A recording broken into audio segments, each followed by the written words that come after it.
The rain had gone from mist to something with weight behind it, tapping steady on the roof of the K9 van as Officer Silas Mercer opened the rear door for the last time that shift.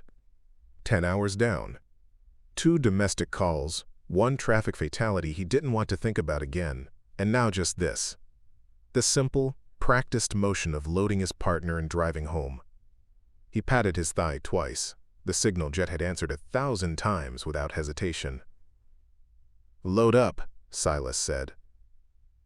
Jet didn't move. The German shepherd stood rigid at the base of the van, ears pinned forward, body angled slightly away from the open door instead of toward it. Silas frowned and repeated the command, firmer this time, the tone he used maybe twice a year when Jet got distracted by a squirrel or a stray scent trail during a call that didn't matter. Jet's ears flicked at the sound of his voice, but his feet stayed planted on the wet asphalt like they'd been bolted there. "Jet, load up." Nothing. Not defiance exactly. More like the dog hadn't heard him at all, his whole body locked onto something out past the chain-link fence at the edge of the lot. A low sound started in his chest, not quite a bark, not quite a growl. Something in between that Silas had only ever heard once before, during a building search where a suspect had been hiding behind a water heater with a knife. Hey, bud, what is it?" Silas said, softer now, crouching slightly so he was closer to Jet's eyeline. He reached for the leash clipped to his belt, more out of habit than need since Jet was already wearing it. "You good? You hurt?" He ran a hand along Jet's flank, checking for the telltale flinch of an injury picked up during the last search, a torn pad or a strained shoulder from all the fence-jumping 2 calls back. Nothing. No wince, no favoring of a leg. Jet's body was taut with something else entirely, something that had nothing to do with pain and everything to do with purpose. Deputy Maura Quill was crossing the lot toward her cruiser, keys already in hand, when she caught the scene out of the corner of her eye and slowed. "Everything okay over there?" "He won't load," Silas said, not looking up. "First time. Ever." That got her attention. Mara had worked enough overlapping shifts with Silas and Jet to know what that meant. Jet was the kind of dog other departments asked to borrow for demonstrations, the kind that made rookie handlers a little jealous and a little terrified at the same time. Flawless obedience wasn't a policy for him. It was his whole identity. "Maybe he's just wiped," Mara offered, though she didn't sound convinced, even as she said it.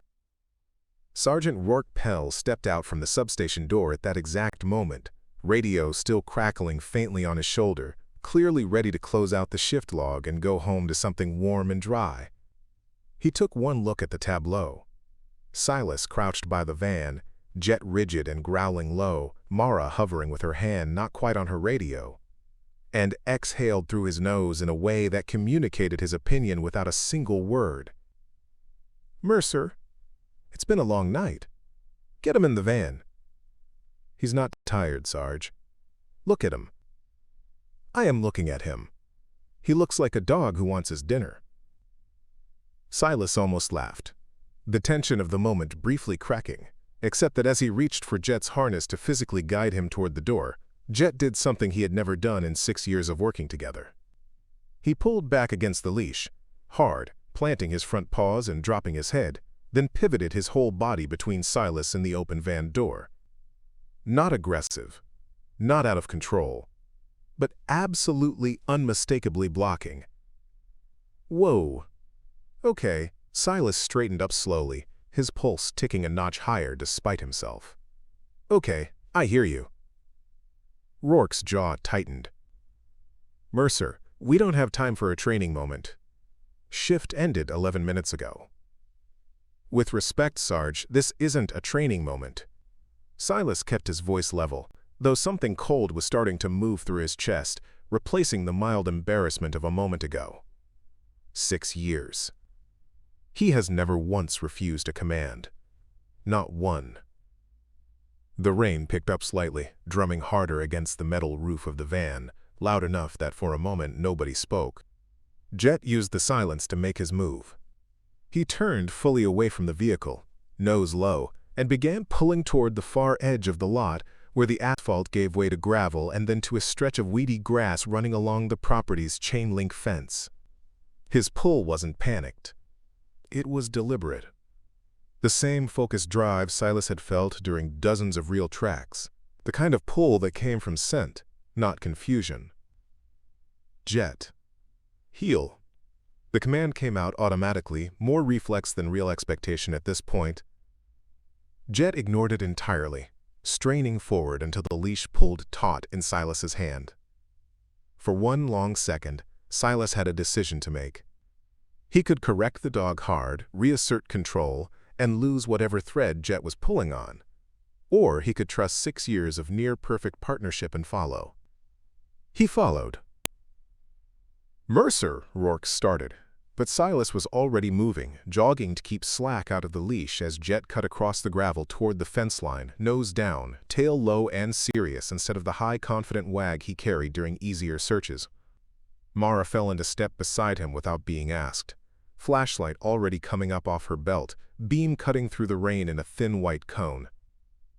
At the edge of the property, past a sagging section of chain link, the ground dropped toward a drainage ditch that ran along the access road, disappearing into a wide concrete culvert half swallowed by weeds and a rusted runoff grate. Jet didn't slow as they approached it. If anything, he sped up, nearly dragging Silas the last several yards before dropping into a crouch at the mouth of the ditch, nose thrust toward the dark opening, that same low growl rising steadily in his throat. "There," Mara said, her light catching something pale against the mud just past the grate. Silas crouched, careful not to lose his footing on the wet slope, and reached out to lift the object clear of the muck. A child's sneaker, small, soaked through, one strap torn loose. His stomach dropped even before his light found the second object a few feet further along, half tangled in weeds where the runoff had pushed it against the grate. A small pink backpack. Faded, waterlogged, with a single reflective star patch stitched crookedly onto the front flap, the kind of decoration a kid picks out themselves because they like how it catches the light. Silas went very still, the sneaker cold and heavy in his hand. "Sarge?" He called back toward the lot, his voice flat now, all trace of frustration gone. "You need to come see this." Rourke was already moving, boots crunching over the gravel, radio lifted halfway to his mouth. Behind them, Jet had stopped growling. He'd gone quiet in a different way now, ears still forward, body still locked toward the black mouth of the culvert. Waiting, the way he waited during searches when he knew, with total certainty, that there was something alive on the other side of the dark. Silas looked from the sneaker in his hand to the backpack in the mud, then to the storm drain swallowing the last of the daylight, and felt the shape of the night change completely. Somewhere earlier that same evening, officers had stood in an apartment doorway at Juniper Terrace and been told a child was safe with a neighbor. He remembered the name from the call sheet now, cold recognition sliding into place. Trent Van. Calm voice. Steady hands. Not a single reason, at the time, to doubt him. Jet had doubted him from the very first second the van door opened. Rourke crouched at the edge of the ditch, rain sliding off the brim of his hat, and stared at the sneaker in Silas's hand like it might change into something less serious if he looked long enough. It didn't. He kept his radio close to his mouth now, all trace of end-of-shift irritation gone. "Dispatch, this is Pell. I need a callback confirmation on the van domestic from earlier tonight. Juniper Terrace, Unit 412. Confirm status of the minor, Lila Van." The reply took almost a full minute, static crackling through the rain, and in that minute nobody moved much except Jet, who stayed locked in his crouch at the mouth of the culvert, nose working, growl reduced now to something closer to a low, steady hum in his chest. Silas kept a hand on his back, partly to steady him, and partly because he needed to feel that Jet was still solid, still real, still certain. Dispatch came back, clipped and careful. "Copy, Sergeant. Unit 4, 12 reports. The responding officer was told by the male occupant, Trent Van, that the child was asleep at a neighbor's apartment. No follow-up welfare check was logged. Officer noted the mother was uncooperative due to injury and transport. Rourke's face didn't change much, but something behind his eyes did. Get me that officer's name and a callback number. Now. Silas straightened slowly, the sneaker still cold in his palm, and looked out at the black mouth of the drain like it had grown larger in the last 30 seconds. There is no neighbor, he said quietly. There never was.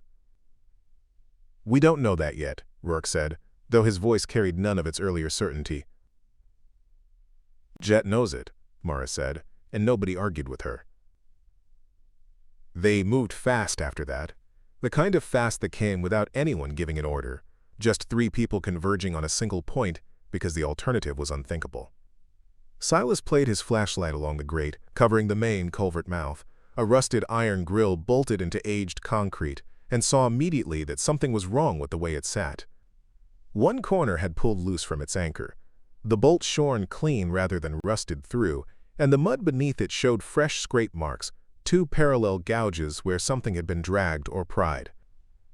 This has been opened recently, he said. Look at the scoring. That's not weather damage. Rourke knelt beside him, running a thumb along the torn metal edge, jaw tight. You'd need tools for this. Or a key to the maintenance access, instead of forcing it.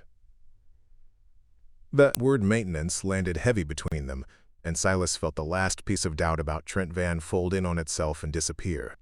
He remembered now, from the call sheet notes scrawled in someone's hurried hand, a line he hadn't thought twice about at the time. Occupant employed part-time, county property services. Access to grounds equipment and utility gates. He works maintenance for county properties, Silas said slowly. That would include here.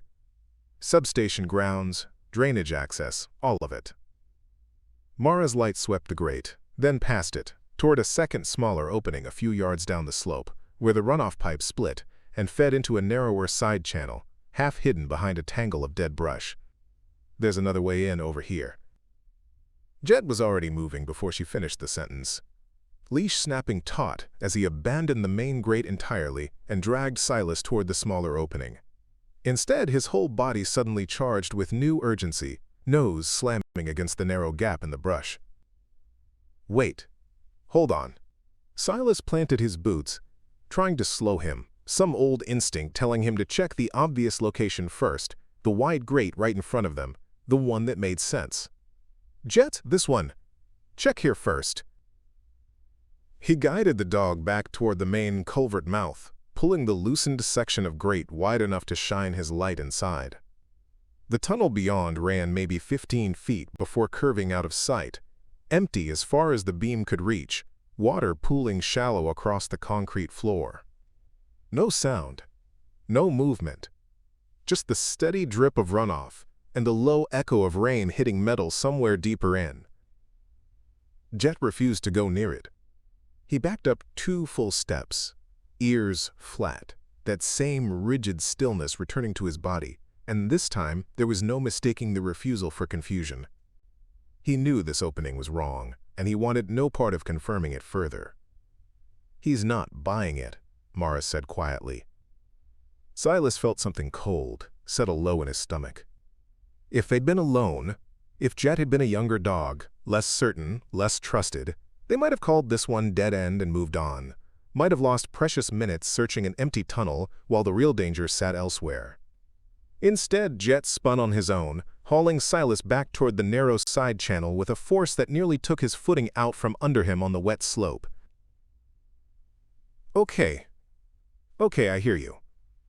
Silas let him lead this time without resistance, no correction, no hesitation, just trust laid bare in the dark. At the smaller opening, Jet dropped into full alert, front legs braced, nose jammed, nearly into the gap between brush and concrete, and the growl that came out of him now was different from before.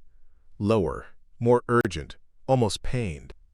Silas swept the beam of his flashlight past him into the channel and saw a second grate, smaller, older, secured with a padlock that had been forced but not fully removed, hanging crooked from a bent hasp. This one's locked, he called back. Someone secured it after. After what?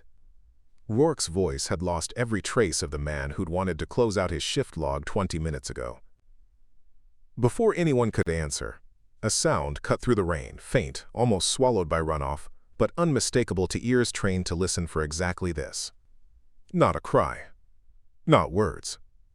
Just the smallest scrape of movement, something shifting against concrete, somewhere back in the dark beyond the locked grate.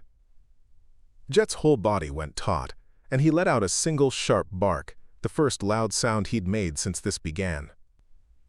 "There's someone in there," Silas said, and his voice cracked slightly on the last word. "Sarge, get pry tools. Now." Rourke was already keying his radio, calling for public works and additional units, when it buzzed against his hip with an incoming call instead, a number that made his expression flatten as he glanced at the screen. He answered it anyway on speaker, standing close enough that Silas heard every word land in the rain. "This is Trent," the voice said, smooth and unhurried, almost bored. "I heard there's some confusion about my stepdaughter. She's fine. She's with my sister across town. I already told the officer earlier tonight. I don't know why this is being blown up." "Mr. Van, we're going to need her exact location," Rourke said, watching Silas's face as he spoke. "I already gave that. Look, I've had a hell of a night, my girlfriend's in the hospital, and now you people are calling me about a kid who's asleep and fine. Can we do this in the morning?" "No," Rourke said flatly. "We can't." The line went quiet for a beat too long before Trent spoke again, and something in his tone shifted, just slightly, just enough. "I really don't appreciate the accusation here." Silas didn't wait to hear the rest. He turned back to the locked grate, to the darkness beyond it where his partner stood frozen and certain, and to the rising thread of water he could now hear, moving somewhere deeper in the channel, faster than it had been minutes ago, runoff building with the worsening rain. "Sarge," he said, low and urgent, "water's rising in there. We don't have until morning. We might not have 20 minutes. Rourke ended the call without another word to Trent Vaughn, jamming the phone back onto his belt as he turned to the pry bar Mara had already retrieved from her cruiser trunk. "We're not waiting on public works," he said. "Mercer, get that grate open."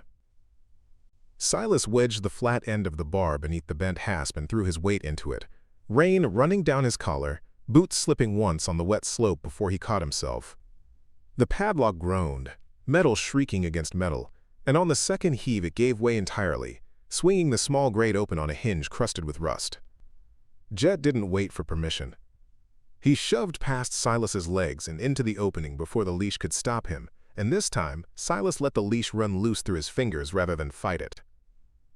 "Jet, hold," he called after him, more hope than command, ducking low to follow his partner into the dark. The tunnel beyond was tighter than the main culvert, barely tall enough for Silas to move in a crouch, water already ankle-deep, and climbing with a cold, steady insistence that made his chest tighten. His flashlight beam bounced off wet concrete, catching Jet's silhouette a few yards ahead where the channel bent sharply and dropped into a shadowed pocket beneath a support ledge, a hidden cavity built into the drain's original design and easy to miss unless you knew, the way Jet clearly knew, exactly where to look. "Sarge, I've got a side chamber," Silas called back, voice tight with effort and adrenaline both. "Jet's on it." Jet had gone still at the mouth of the pocket, not the frozen alert of before, but something gentler now, almost careful, his growl replaced by a low, whining breath that Silas had never heard from him in 6 years of work. He crouched beside his partner and swept the light into the recessed space, and for one terrible second saw only shadow and dripping stone. Then the beam caught pale skin, a small, curled shape pressed into the farthest corner where the concrete lip rose, just high enough to keep the deepest water back, knees drawn to chest, dark hair plastered flat against a face turned half away from the light. "Lila." Silas's voice came out rougher than he meant it to. "Lila, sweetheart, my name is Silas. I'm a police officer. I'm here to get you out." For a long moment, nothing moved except the water creeping steadily higher around his boots. Then her eyes opened, glassy and unfocused, and her lips parted around a sound too weak to be a word, Just breath and the faintest tremble, but it was enough. She was alive. She was conscious. "She's breathing," quote, Silas called out, and behind him he heard Mara relay. Get up the line to Rourke, heard the words "rescue confirmed" pass through the radio like a current running through every officer still standing in that parking lot. He moved slowly, the way he'd been trained to move around anyone in shock, keeping his voice low and even as his pulse hammered against his ribs. "I've got you. You're safe now, okay? You did so good, staying so quiet and so brave. I need you to let me pick you up." Lila's fingers twitched against her knees, and her gaze slid past Silas to the shape crouched just behind him, ears forward, tail giving one slow, careful sweep through the shallow water. Something in her face changed, some small flicker of recognition or comfort that had nothing to do with training and everything to do with instinct, and she reached one trembling hand toward Jet instead of Silas. "That's Jet," Silas said softly. "He's the reason we found you. He's not going anywhere, I promise. But I need to get you out of this water first." He slid his arms beneath her, feeling how light she was, how cold, how her whole body had gone rigid with exhaustion rather than resistance, and lifted her clear of the ledge just as a fresh surge of runoff sluiced through the channel behind them, deep enough now to have covered the spot where she'd been curled only seconds before. Silas didn't let himself think about how close that margin had been. He simply turned and carried her back toward the grate. Jet pressed tight against his leg the entire way, guiding him through the narrow bend without needing to be asked. Mara was waiting at the opening with a mylar blanket already unfolded, and together they eased Lila up out of the ditch and into the lot lights, where the rain had finally begun to ease into a fine, steady drizzle. Rourke had cleared a path through the handful of officers who'd gathered, radio traffic clipped and urgent, as an ambulance rolled through the gate, headlights washing across wet asphalt. "She's 7, hypothermic, conscious," Silas reported to the paramedic climbing down from the rig, and only as he said the words aloud did his voice finally catch. "Storm drain, maybe 40 minutes exposure, rising water." They wrapped Lila in the blanket at the ambulance tailgate, foil crinkling as a paramedic checked her pulse and her eyes with a penlight, murmuring reassurance in the same low, steady tone Silas had used in the tunnel. Lila didn't speak much, not yet, her body still trembling with cold and something deeper than cold, but when Mara returned from the ditch carrying the pink backpack, mud-streaked and dripping, Lila's hand shot out from under the blanket and closed around the strap like it was the only solid thing left in the world. "That's yours," Mara said gently, kneeling to her level. "We found it right by where Jet led us." Lila nodded, just once, fingers tracing the reflective star patch stitched crooked across the front flap, and when she finally spoke, her voice came out cracked and barely above a whisper. Trent said, "Nobody would believe me. He said if I told, nobody would ever find me." The words landed in the lot like a stone dropped into still water, and Silas felt every officer nearby go quiet at once. "You told us plenty," he said softly. "Just by holding on." It was Rourke who spotted the truck a few minutes later, headlights swinging slow and deliberate along the access road bordering the substation fence, easing past like whoever was driving wanted a clear look at the scene without stopping. Rourke didn't hesitate. He waved 2 units out to intercept, and within minutes Trent Van was standing in the drizzle beside his own open door, hands raised halfway, his earlier smooth confidence draining out of him the moment he saw Lila wrapped in foil at the ambulance tailgate, alive and staring straight at him. "I was just driving by," quote, Trent started, but the sentence died somewhere in his throat as Lila's small voice cut through the noise of the lot. "That's him," she said, clearer now, steadier. "That's the one who put me in there." Nobody needed her to say more than that. 2 officers moved Trent to the back of a cruiser without another word from him, his earlier calm collapsing into a string of denials nobody bothered to argue with, because the sneaker, the backpack, the forced grate, and the child herself had already told the truth more completely than his voice ever could. Silas stayed at the tailgate as the scene settled into its slower rhythm, statements being taken, lights strobing quietly against the wet pavement, And Jet lay down at last beside the ambulance step, soaked through and finally still, his chin resting near Lila's blanket-wrapped feet. She reached down without being asked and rested her hand against his fur, and Jet didn't flinch, didn't shift away, just exhaled long and slow like 6 years of discipline had finally found the one moment worth breaking every rule for.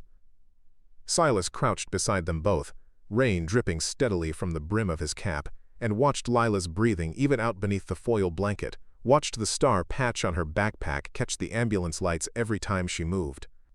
He thought about the van door standing open back at the lot, about 11 minutes past shift end, and a command that had gone unanswered for the first time in darts, 6 years, and understood now that it hadn't been disobedience at all. It had been the truest thing Jet had ever done.